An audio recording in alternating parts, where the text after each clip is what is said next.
नमस्कार, मैं हूं मधुकर बाबूराव सन्नकी, जवाहर नवोदय विद्यालय धारवाड़ कर्नाटक से। आज मैं आपके सामने कक्षा 8वीं का एक हिंदी ब कोर्स को लेकर एक पाठ प्रस्तुत करने के लिए उपस्थित हुआ हूं। आज का जो पाठ है पक्षियों की दयनीय स्थिति पर आधारित है और इस पाठ का शीर्षक है दो गौरैया और इसके लेखक हैं भीष्म साहनी। तो देखते हैं, आज का पाठ है दो गौरैया।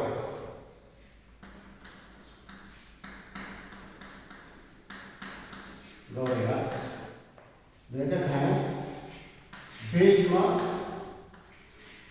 साहनी। बच्चों, अब मैं आपको एक गौरैया के बारे में संक्षिप्त में पर थोड़ा जानकारी देना चाहता हूँ। शायद आप सब लोगों ने गौरैया को देखा होगा, क्योंकि गौरैया हर गांव में, हर शहर में, हर देश में दिखाई देती है। गौरैया के बारे में थोड़ी सी जानकारी है। गौरैया आकार में बहुत छोटी होती है, जो दुनिया भर में पाई जाती है।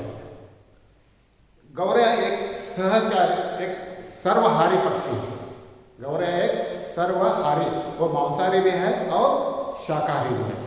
वह बीज, जामुन, फल और कीड़े खाती है। और इस गौरैया का जीवन है 4 से 7 वर्ष है। पूरे विश्व में 20 मार्च को हर वर्ष गौरैया दिवस के रूप में मनाया जाता है। गौरैया जो है अपने पेड़ों पर या घर में कहीं पर भी अपना घोंसला बनाती है। गौरैया की लंबाई है 14 से लेकर 16 सेंटीमीटर, बस इतनी सी होती है। शायद आप सब लोगों ने देखा है, इतनी सी होती है। इसका वजन, गौरैया का वजन 30 से 40 ग्राम होता है, यानी कि 3 से 4 तोला, 30 से 40 ग्राम होता है। आज गौरैया की संख्या दिन भर कम होती जा रही है। आज केवल इस धरती पर 30% गौरैया मात्र बची है। 70% गौरैया की संख्या कम हो गई है।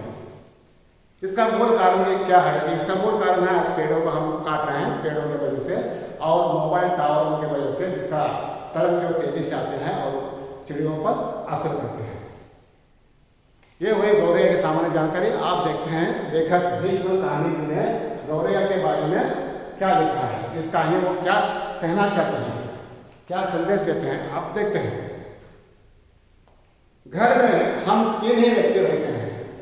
घर में हम 3 ही व्यक्ति रहते हैं, माँ, पिताजी और मैं यानी मैंने लेखक।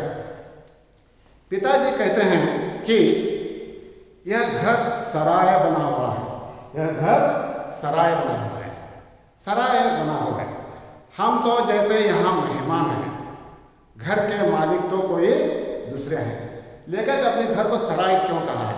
सराय और घर में क्या अंतर है? सराय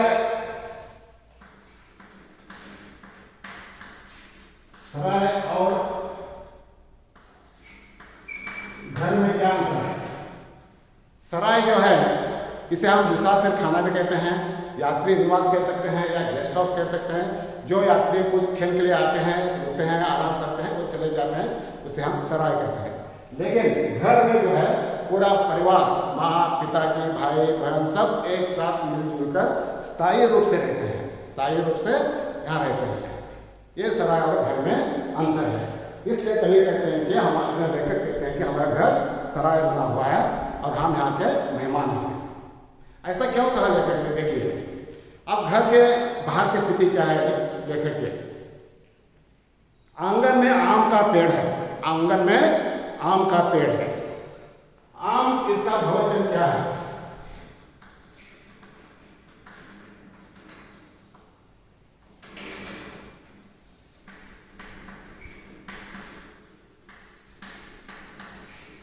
आम का बहुवचन आम होता है और पेड़ का बहुवचन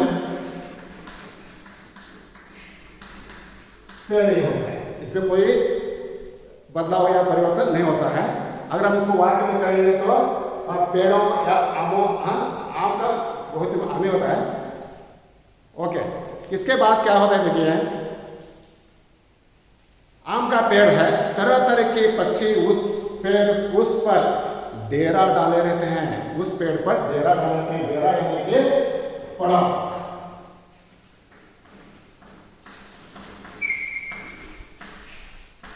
पड़ा डाले जाते हैं। और जो भी पक्षी पहाड़ियों घाटियों पर से उड़ता हुआ दिल्ली पहुंचता है, पिताजी कहते हैं वही सीधे हमारे घर पहुंच जाता है। वो पक्षी सारे हमारे घर पहुंच जाते हैं, जैसे हमारे घर का पता लिखवा कर लाया हो। यहाँ कभी कभी तोते पहुंच जाते हैं, यहाँ पर कभी कभी तोते जाते हैं। तोता का लिंग क्या होता है? लिंग बताइए। तोता, मैना। कभी कभी तोते भी आ जाते हैं, कभी कभी कौवे भी आ जाते हैं, और कभी कभी तरह तरह की गौरैया भी आ जाते हैं। और उसके बाद सब शोर मचता है, शोर मचता है कि कानों के पर्दे फट जाते हैं, कानों के पर्दे फट जाए। पर लोग कहते हैं कि पक्षी गा रहे हैं। क्या कहते हैं? पक्षी गा रहे हैं। अब ये प्रश्न है कि पेड़ों पर कौन कौन से पक्षी बैठते हैं? तोता, कबूतर, कौवा आदि। ये हो गई घर के बाहर की बात। आप देखते हैं घर के अंदर की स्थिति क्या है। घर के अंदर भी यही हाल है, घर में भी यही स्थिति है, शायद सबके घर में यही होता है। बेसियों तो चूहे बसते हैं घर में, बेसियों तो चूहे, चूहा, चूहा पुल्लिंग है। इसका सही रूप क्या है? चूहिया। घर में तो बेसी चूहे हैं, बसते हैं, और ये चूहे रात भर एक कमरे से दूसरे कमरे में भागते फिरते हैं। वह धमा चौकड़ी मचाते हैं, धमा चौक, जहाँ देखा कोला शोर मचाता रहता है कि हम लोग ठीक हम लोग ठीक तरह से सो भी नहीं पाते हैं। रात भर हम ठीक तरह से सो भी नहीं पाते हैं, क्योंकि इतना शोर करते हैं चूहे। और ये चूहे कभी बर्तन गिराते हैं, कभी डिब्बे खुलते हैं, कभी प्याले टूटते हैं। और उसमें एक चूहा है, अंगेठी के पीछे बैठना पसंद करता है। अंगेठी के पीछे बैठना पसंद करता है। शायद बूढ़ा है, शायद बूढ़ा है, बूढ़ा स्त्रीलिंग हो रहा है, बूढ़ा पुल्लिंग इसका स्त्रीलिंग रूप है।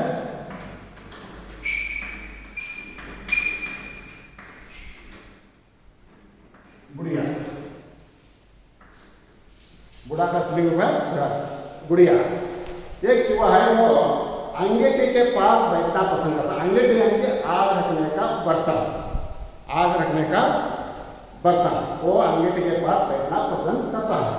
शायद बूढ़ा है, उसे सर्दी बहुत लगती है, शायद उसे बहुत सर्दी लगती है, इसलिए वो अंगेठी के पास बैठना पसंद करता है। अब है एक दूसरा है, जिसे बाथरूम के टंकी पर चढ़कर बैठना पसंद है। दूसरा है जो बाथरूम के टंकी पर जाकर बैठता है, शायद उसे गर्मी बहुत लगती है, गर्मी बहुत लगती है। ये हो गई चूहों की बात। अब देखिए आगे, बिल्ली। बिल्ली हमारे घर में रहती तो नहीं, बिल्ली हमारे घर में रहती नहीं है, मगर घर उसे भी पसंद है, मगर बिल्ली को घर भी पसंद है। बिल्ली का रूप क्या है?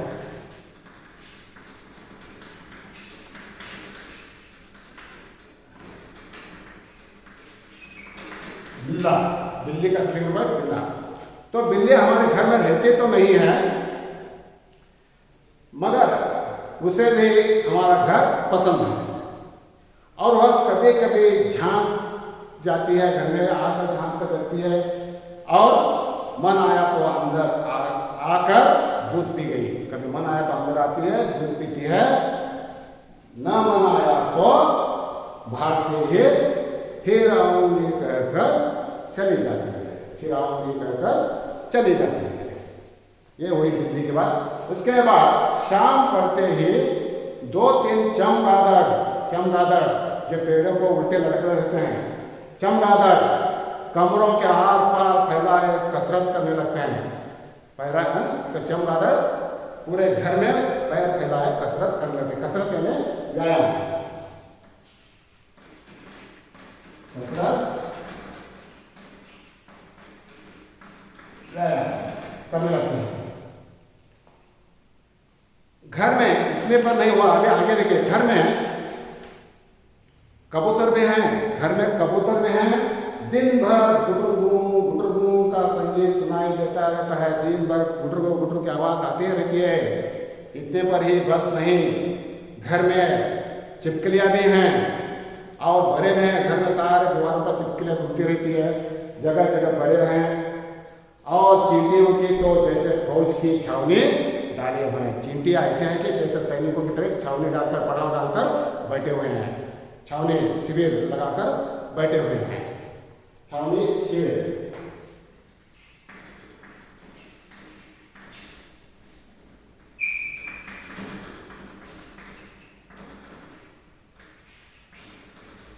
शिविर लगाकर बैठे हुए।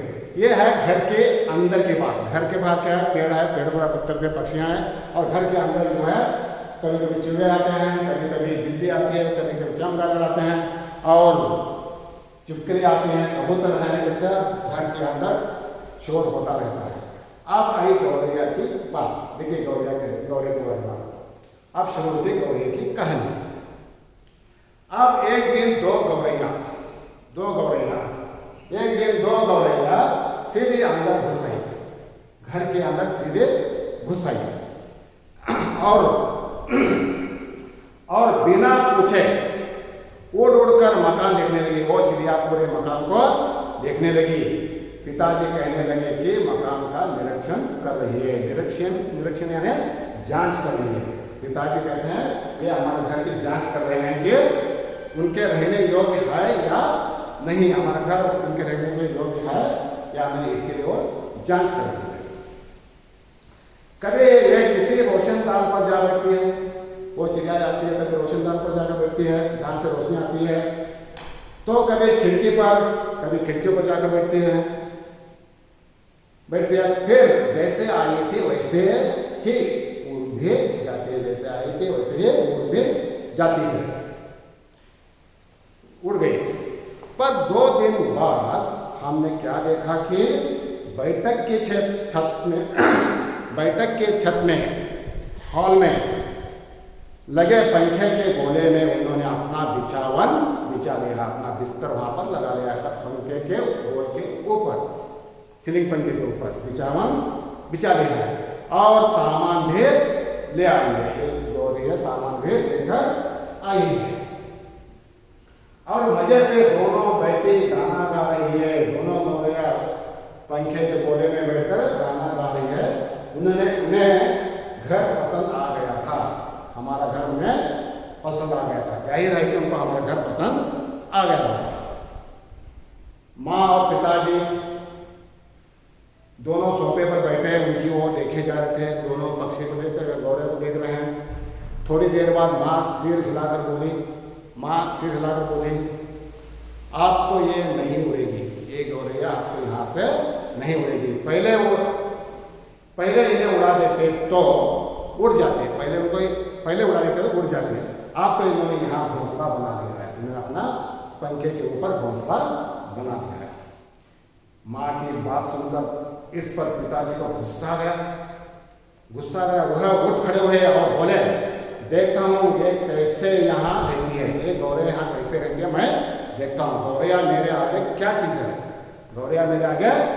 चीज़ है, मैं अभी निकाल बाहर करता हूँ, इन गौरैया को निकाल बाहर करता हूँ, पिताजी ने गुस्से से कहा। फिर माँ कहती है, छोड़ो जी, चूहों को तो निकाल नहीं पाए, आप चिड़ियों को निकालेंगे। माँ ने व्यंग से कहा।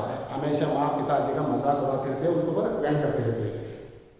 माँ कोई बात व्यंग में कहे तो पिताजी उबल पड़ते हैं, उनकी बीपी हाई हो जाती है। वह समझते हैं कि माँ उनका मजाक उड़ा रही है। वह फौरन उठ खड़े हुए और पंखे के नीचे जाकर जोर से तालियां बजाई। गए पंखे नीचे ऊपर जाकर तालियां बजाई, हाँ, उनको उड़ाने के लिए तालियां बजाई और मुंह से शो करने लगे। फिर कभी कभी भाएं जलाई, उसको हटाने के लिए, वो उड़ाने के लिए भाएं हटाई। फिर खड़े कूदने लगे, वहीं पर खड़े इस तरह कूदने लगे। कभी भाएं झुलाते, कभी शो करते। गौरैया ने घोंसले में से सिर निकालकर नीचे की ओर झांक कर देखा और दोनों एक साथ ची ची करने लगी और माँ खिलखिलाकर हंसने लगी, फिर हंसने लगी। पिताजी को गुस्सा आ गया और पिताजी को गुस्सा आ गया, इसमें हंसने की क्या बात है। माँ को ऐसे मौके का हमेशा मजाक सुझता है।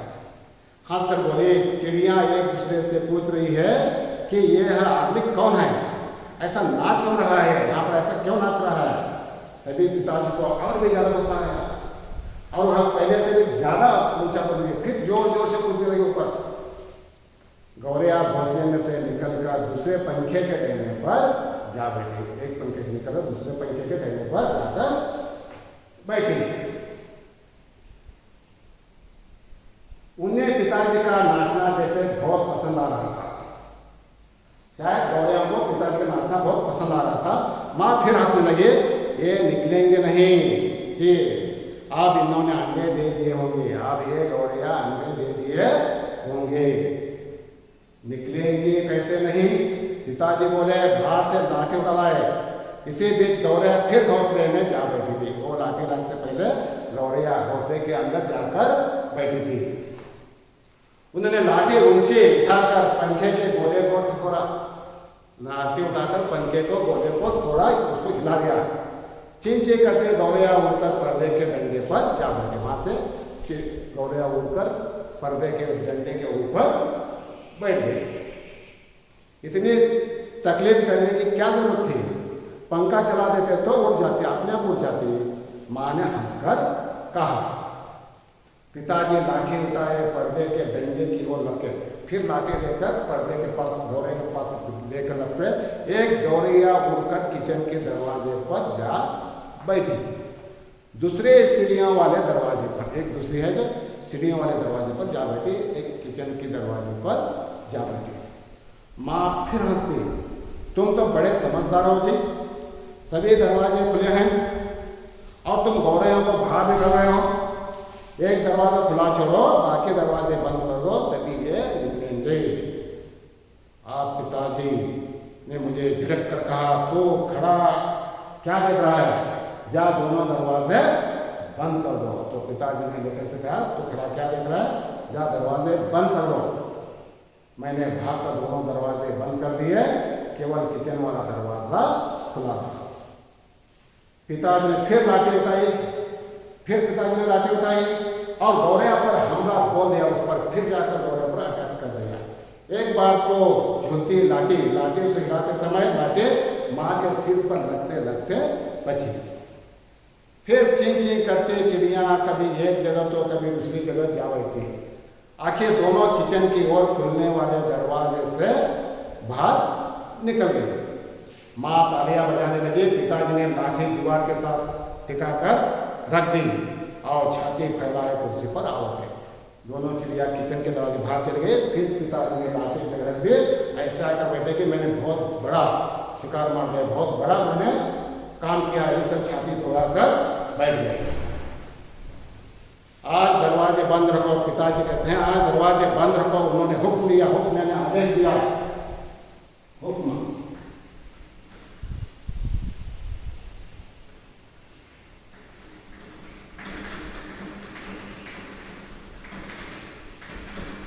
उन्होंने आदेश दिया, आज दरवाजे बंद रखो, एक दिन अंदर नहीं घुस पाएंगी तो घर छोड़ के छोड़ देगी, मेरे घर छोड़कर चली जाएगी, एक दिन नहीं आएगी। तभी पिताजी कह रहे थे, तभी पंखे के ऊपर से चीं चीं की आवाज सुनाई। फिर पंखे के ऊपर से आवाज आ गई और माँ खिलखिलाकर हंस दी। मैंने सिर उठाकर ऊपर की ओर देखा, दोनों गौरैया फिर से अपने घोंसले में मौजूद थी। फिर कहाँ से आ गए अंदर के गौरैया?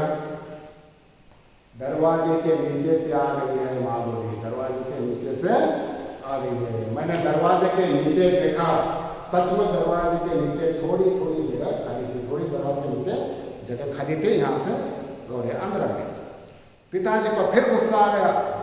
माँ मदद तो करती नहीं थी, बैठे हंसे जा रही थी, बैठी हंसे जा रही थी। अब तो पिताजी गौरैया पर फिर पड़े। उन्होंने दरवाजे के नीचे एक कपड़ा ठूस दिया, एक कपड़ा लाकर उस दरवाजे के नीचे डाल दिया ताकि कहीं कोई छेद बचा नहीं रहेगा। और फिर लाठी झुलाते हुए उन पर तो फिर लाठी लेकर गौरैया पर टूट पड़े। चिड़िया ची ची करती फिर भाग निकली, पर थोड़ी देर बाद वे फिर कमरे में मौजूद थी। अब की बार वे रोशनदान में से आ गई थी। जो रोशनी आने के लिए घर में खिड़की बनाते हैं, उस रोशनदान से अंदर आ गई थी, जिसका एक शीशा टूटा हुआ था। उस रोशनदान का एक शीशा टूटा हुआ था, वहां से वह अंदर आ गई, जिसका एक शीशा टूटा हुआ था। देखो जी, चिड़ियों को मत निकालो, देखो जी, चिड़ियों को मत निकालो। माँ ने अब की बार गंभीरता से कहा। अब तो इन्होंने अंडे भी दिए होंगे, अब ये यहाँ से नहीं जाएंगी। माँ ने बहुत ही गंभीरता से कहा कि ये अभी अंडे दिए हैं, वो नहीं जाएंगी। क्या मतलब? मैं कालीन बर्बाद करवा लूँ? पिताजी बोले, क्या मैं कालीन बर्बाद करवा लूँ? और कुर्सी पर चढ़कर रोशनदान ने कपड़ा ठूस दिया। फिर कुर्सी पर चढ़कर उस रोशनदान खिड़की में कपड़ा ठूस दिया, और फिर लाठी झुलाकर एक बार फिर चिड़िया को खदेड़ दिया। फिर लाठी लाकर उस पंखे को खदेड़ दिया। दोनों पिछले आंगन की दीवार पर जा बैठे। फिर चिड़िया बाहर जाकर पिछले आंगन के दीवार पर जा बैठे। इतने में रात पड़ गई, अंधेरा हो गया। हम खाना खाकर ऊपर जाकर सो गए। हम खाना खाकर ऊपर जाकर सो गए। जाने से पहले मैंने आंगन में झांक कर देखा। मैंने आंगन में झांक कर देखा कि चिड़िया यहाँ पर नहीं थी। मैंने समझ लिया कि उन्हें अक्ल आई होगी, उनके उन गौरैया को बुद्धि आई होगी। अपनी हार मानकर किसी दूसरी जगह चली गई होगी। शायद वो गौरैया हार मानकर स्वीकार करके कहीं दूसरी जगह पर चली गई थी। ये हो गई रात के बाद। दूसरे दिन इतवार था। जब हम लोग नीचे उतर कर आए तो वे फिर से मौजूद थे। फिर से वो ऊपर पंखे के घोंसले में मौजूद थे और मजे से बैठी मल्ला गा रही थी। दोनों मस्त संगीत गा रहे थे। पिताजी ने फिर लाठी उठा ली। उस दिन उन्हें गौरैया को बाहर निकालने में बहुत देर नहीं लगी, तुरंत चिड़िया भाग गई। अब तो रोज यही कुछ होने लगा। दिन में तो वे बाहर निकल दी जाती, पर रात के वक्त जब हम सो रहे होते तो न जाने किस रास्ते से वे अंदर घुस आती, कहीं ना कहीं से अंदर घुस कर आती। पिताजी परेशान हो उठे। आखिर कोई कहां तक लाठी झुला सकता है? आखिर कोई कहां तक लाठी झुला सकता है?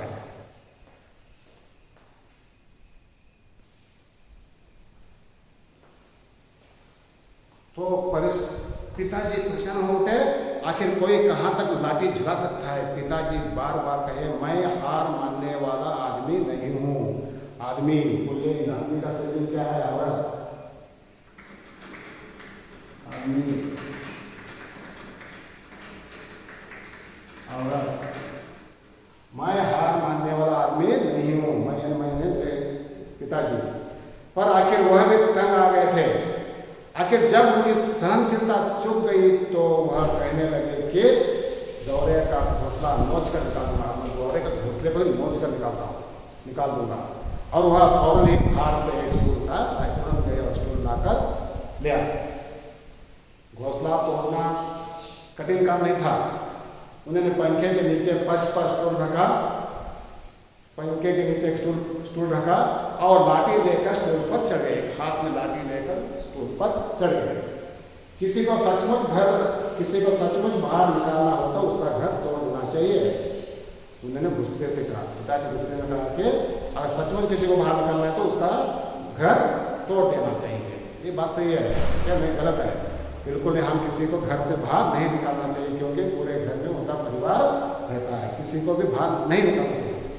फिर भी पिताजी ने कहा कि गुस्से में उसका घर तोड़ देना चाहिए।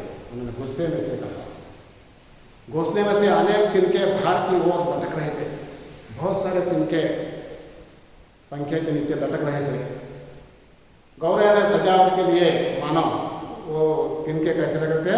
गौरैया ने सजावट के लिए मानो झालर टांग रखी है। उन्होंने अपनी सजावट के लिए झालर टांग, इस तरह तिनके दिखाई देंगे। पिताजी ने लाठी का सिरा लेकर सूखी घास के तिनके पर जमाया और लाठी लेकर घोंसले के सिरा पर लाठी का सिरा लेकर उसको तिनकों पर जमाया और दाई ओर इस तरह दाई ओर को खींचा, दूसरा का लाठी ऊपर करके नीचे इस तरह खींच लिया। 2 तिनके घोंसले में से अलग हुए, 2 तिनके नीचे आ गए, 2 तिनके और फरफराते हुए नीचे उतरने लगे। चलो 2 तिनके तो निकल गए। माँ हंसकर बोले आपके 2000 भी निकल जाएंगे। 2000 जो बाकी बचे हैं वो निकल, अभी 2 निकल गए। तभी मैंने बाहर आंगन की ओर देखा और मुझे दोनों गौरैया नजर आई। बाहर फिर देखा कि दोनों गौरैया वहां पर बैठी है। दोनों चुपचाप दीवार पर बैठी थी। दोनों गौरैया दीवार पर चुपचाप बैठी थी। इस बीच दोनों कुछ दुबला गई थी। दोनों गौरैया बहुत दुबला गई थी, कुछ काली भी पड़ गई थी, कुछ काली भी पड़ गई थी। जब वे चहक भी नहीं रहे थे, बिल्कुल हलचल नहीं कर रहे थे, अब पिताजी लाठी का सिरा घास के तिनके के ऊपर रखकर वहीं रख के घुमाने लगे। वो लाठी लेकर उस घोंसले में रखकर घुमाने लगे। इस तरह से धीरे धीरे घुमाने लगे। इससे घोंसले के लंबे लंबे तिनके लाठी के सिर के साथ साथ लिपटने लगे। सारे तिनके उस लकड़ी को लिपटने लगे। वे लिपटते गए और घोंसला लाठी के इर्द गिर्द खींचता चला आने लगा। सारा घोंसला लाठी के आसपास चला आने लगा घुमाने से। फिर वह खींच कर लाठी के सिर के इर्द गिर्द लपेटा जाने लगा। फिर खींच कर सारे तिनके उस लाठी को लपटने लगा। सूखी घास और रुई के पाहे और धागे और थिगलियां लाठी के सिरे पर लपटने लगी। जो घोंसला में बनाया था, तिनके, रुई के पाहे, जो भी थिगलियां हैं, धागे हैं, सब वो लकड़ी के लिपटने लगा था। ये लकड़ी से सब कुछ लिपट रहा था। तभी सहसा जोर की आवाज आई, ची ची ची ची, अंदर से आवाज आई। पिताजी हाथ ठिक गए, उनका हाथ जैसे के जैसे रह गया। ये क्या गौरैया लौट आई है? गौरैया लौट आई है। मैं झट से बाहर की ओर देखा, नहीं, दोनों गौरैया बाहर दीवार पर गुमसुम बैठी है। चुपचाप गौरैया बाहर बैठी है। फिर आवाज कहां से आई? चीं चीं, फिर आवाज आई। मैंने ऊपर देखा, फिर उस घोंसले को मैंने ऊपर देखा। पिताजी स्टूल पर से नीचे उतर आए और घोंसले के तिनके में से लाठी निकालकर, उस घोंसले से धीरे से लाठी निकालकर उन्होंने लाठी को एक ओर रख दिया। लाठी उठाकर एक ओर रख दिया और चुपचाप कुर्सी पर आकर बैठ गए। चुपचाप आकर एक कुर्सी पर बैठ गए। इस बीच माँ कुर्सी पर से उठे और सभी दरवाजे खोल दिए। नन्ही चिड़िया अभी हाँ पर चिल्लाई जा रही थी। नन्ही चिड़िया हम लोग को चिल्लाई जा रही थी और अपने माँ बाप को बुला रही थी। अपने माँ बाप को बुला रही थी। चींचे अपने माँ बाप को बुला रही थी। उनके माँ बाप झट से उड़कर अंदर आ गए। उस दरवाजे से झट से उड़कर अंदर आ गए। झट से उड़कर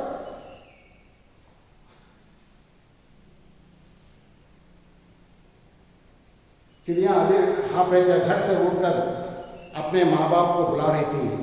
उनके माँ बाप झट से उड़कर अंदर आ गए और चीं चीं करते उनसे जान लिए। दोनों गौरैया आकर अपनी छोटी छोटी उनके चिरोटों से छोटे छोटे बच्चों से मिले और उनकी नन्ही नन्ही चोंचों में चुग्गा डालने लगे। चुग्गा को खाना भोजन देने लगे।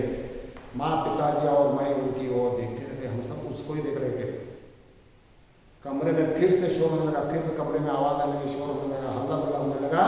और अब की बार पिताजी उनकी ओर देख कर केवल मुस्कुराते। लेकिन इस बार पिताजी को गुस्सा नहीं आया, बड़े प्यार से मुस्कुरा रहे थे। क्यों मुस्कुरा रहे थे? उनको पता चला कि वो हम लोग गौरैया जो है उनके बच्चे से दूर कर रहे हैं। ये बिल्कुल ठीक नहीं है, क्योंकि माँ बाप से बच्चे दूर होने के बाद क्या स्थिति होती है सब लोग जानते हैं। इसलिए उन्हें खुशी खुशी से चुपचाप बैठ गए। इस तरह इस पाठ की कहानी है। अब बच्चों को बताइए कि इसमें सबसे पहले 2-3 प्रश्न यह है कि पहला प्रश्न, लेखक अपने घर को सराय क्यों कहा है? क्योंकि सराय जो होता है यात्री निवास होता है। कुछ क्षण रुकते हैं, फिर मेहमान चले जाते हैं, आराम करते हैं। घर जो होता है वहाँ पूरे स्थायी रूप से पूरा परिवार वहाँ पर रहता है। कवि के घर के क्या है, एक आम का पेड़ है जिस पर तरह तरह के कबूतर, कौवे, कोयल, तोते आदि तोता आकर बैठते हैं। और घर के अंदर की स्थिति यह है कि इसमें बहुत सारे चूहे हैं, दिन भर शोर करते रहते हैं, ताले गिराते हैं, ढक्कन खुलते हैं। और एक चूहा है आंगन के पास बैठना पसंद करता है, दूसरा चूहा है बर्तन के पानी के टंकी पर बैठना पसंद करता है। और घर में बिल्ली कभी आती है, मन आया तो दूध पीती है, नहीं आया तो फिर आऊँगी कहकर चली जाती है। कभी कभी कम चमगादड़ घर में कसरत करने लगते हैं। घर में बहुत सारी छिपकलियाँ हैं, कबूतर दिन भर गुटरू करते रहते हैं। और चिड़िया और छिपकलियाँ हैं, बड़े हैं और चिड़िया घर के बाहर अंदर की स्थिति है। और गौरैया के बारे में देखा कि गौरैया को बाहर निकालने के लिए लेकर कितना प्रयास किया, कितना परिश्रम किया उन्होंने, फिर भी गौरैया बाहर नहीं आती थी अंदर, क्योंकि उन्होंने अपना घोंसला बनाया है। उस घोंसले में वो अंडे दिए हैं और माँ बाप अपने बच्चों से कभी दूर नहीं होते, बच्चों को कभी नहीं छोड़ सकते, वो बच्चों के लिए कुछ भी करने के लिए तैयार होते हैं। इस पाठ से यह हमें सीख मिली कि हम किसी का घर नहीं तोड़ना चाहिए, हम पशु पक्षियों से भी प्यार करना है, उनको हिंसा नहीं करनी है, उनकी रक्षा करनी है। आजकल चिड़ियों की संख्या बहुत कम हो रही है, इसलिए हमारा कर्तव्य बनता है कि उनको हम रोज़ उनको पानी या कुछ चावल भी घर के आसपास रखना चाहिए ताकि सारे चिड़ियों अपना भोजन कर सके। धन्यवाद, नमस्कार।